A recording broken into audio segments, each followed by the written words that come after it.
Hey everyone, तो ये है चाँद, बिल्कुल चाँद रात का चाँद और आप सबको चाँद रात मुबारक हो। और ये है मेरी चाँद रात की चूड़ियाँ और ये है मेरी मेहंदी।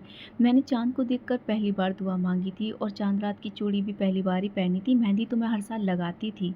कहते हैं चाँद को देखकर जो दुआ मांगते हैं वो पूरी होती है। मैंने चाँद रात को चाँद देखकर जो दुआ मांगी थी वो तो खैर पूरी नहीं हुई, लेकिन कोई नहीं, ये मैंने पहली बार किया था। उसके बाद अगले दिन उठकर मैंने जलेबी खाई, जो मैंने रात को मंगाकर फ्रिज में रखी थी और काफ़ी अच्छी लग रही थी मॉर्निंग में ठंडी-ठंडी। उसके बाद मैंने अपने बच्चों को तैयार किया। आप देख सकते हैं मेरा बेटा सबसे छोटा अब्दुल, जिसको मैंने वाइट कलर का कुर्ता पहनाया था और ये आप सबको ईद मुबारक बोल रहा था और सलाम कर रहा था। तो आप सब इसके सलाम का भी जवाब देना और आप सब इसको रिटर्न में ईद मुबारक ज़रूर बोलना। उसके बाद ये है मेरी बेटी जो अब्दुल से बड़ी है, शमायरा, और इसने बहुत प्यारा सा फ्रॉक पहना था और ये भी बहुत प्यारी लग रही थी और ये भी आप सबको ईद मुबारक बोल रही थी। उसके बाद आप मिलती है आहना से। आहना ने ब्लैक कलर का सूट पहना हुआ था शरारे का और फ्रॉक का और ये भी बहुत प्यारी लग रही थी और ये भी आप सबको ईद मुबारक बोल रही थी। तो आप रिटर्न में ईद मुबारक ज़रूर बोलना, भूलना मत। और उसके बाद वानिया की बारी है। वानिया ने ब्राउन कलर का फ़्रॉक पहना था और ये फ़्रॉक अपनी पसंद से लेकर आई थी और ये भी आप सबको ईद मुबारक बोल रही है और ये भी काफ़ी प्यारी लग रही थी। उसके बाद आलिया, मेरी बड़ी बेटी, जो ज़्यादातर वीडियोस में आती नहीं है, मना करती है, उसको आना अच्छा नहीं लगता, लेकिन फिर भी वो आ ही गई थी। उसने बोला तो नहीं था लेकिन मन में आपको बोल दिया था ईद मुबारक। और इसने शरारे का ये श्रग वाला सूट पहना था और जूती वेयर की थी, बहुत प्यारी लग रही थी।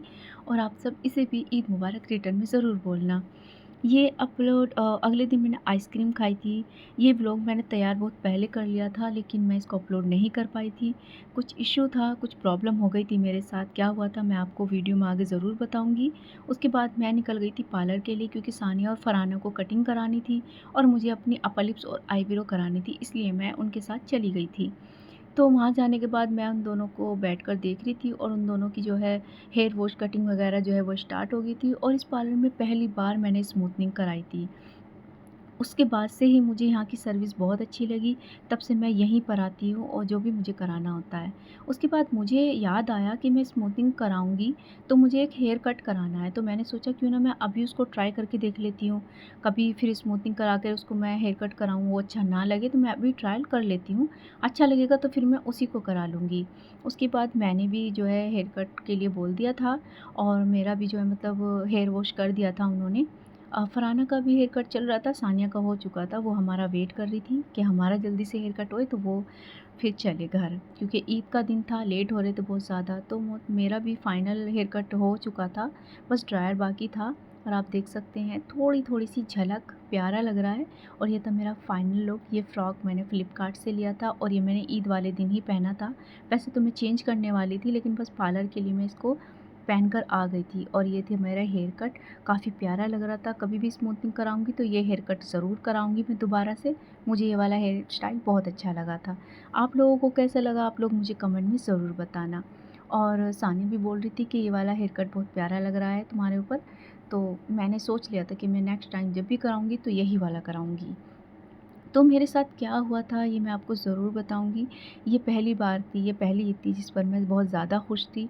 मैंने बहुत कुछ किया था और ये लेडीज़ और जेंट्स दोनों का पार्लर है। कभी आप आना चाहे तो बताना, मैं आपको एड्रेस मेंशन कर दूँगी। सानिया अपना फेस नहीं दिखाना चाहती थी, इसलिए उसने इतना लंबा घूंघट कर लिया था और ये इतना बड़ा बोर्ड पे लिखा हुआ है मेकअप स्टूडियो, यहाँ सब कुछ होता है मेकअप वगैरह सब।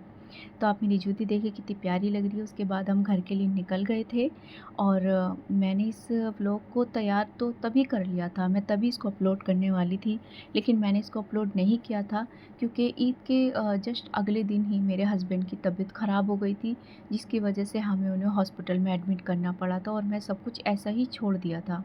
उसके बाद मैं दूसरे पार्लर में गई थी जहाँ मैंने अपनी अपर लिप्स और आईब्रो और अपर लिप्स कराई। उसके बाद घर पहुँचने के बाद अभी सब आ चुके थे, तो मैंने, ये है मेरी बहन की बेटी जिसके साथ मैं शीर खा रही थी। उसके बाद हम सब जो है बिगीज़ गए थे, वहाँ पे हमने काफ़ी एंजॉय किया। और ये है मेरा बेटा, इसके कपड़े मैंने चेंज कर दिए थे और इसको गाड़ियों का बहुत शौक़ है। वहाँ पर हमने बर्गर वगैरह जो भी कोल्ड ड्रिंक्स वगैरह जो थी वो खाई, फ़ोटोज़ वगैरह लिए, वीडियोज़ बनाई। उसके बाद हम जो है घर आ गए थे। तो क्या हुआ था, अगले दिन जब मेरे हस्बैंड की तबीयत ख़राब हो गई थी, हमने उनको हॉस्पिटल एडमिट कर दिया था। उसके बाद से जितनी भी मैंने वीडियोज़ वग़ैरह शूट की थी, वो सब ऐसे ही पड़ी हुई थी। ना मैंने एडिट की थी, ना मैंने अपलोड की थी, क्योंकि मैं बहुत ज़्यादा डिप्रेस हो गई थी। समझ ही नहीं आया मेरे साथ एकदम से ये सब क्या हो गया।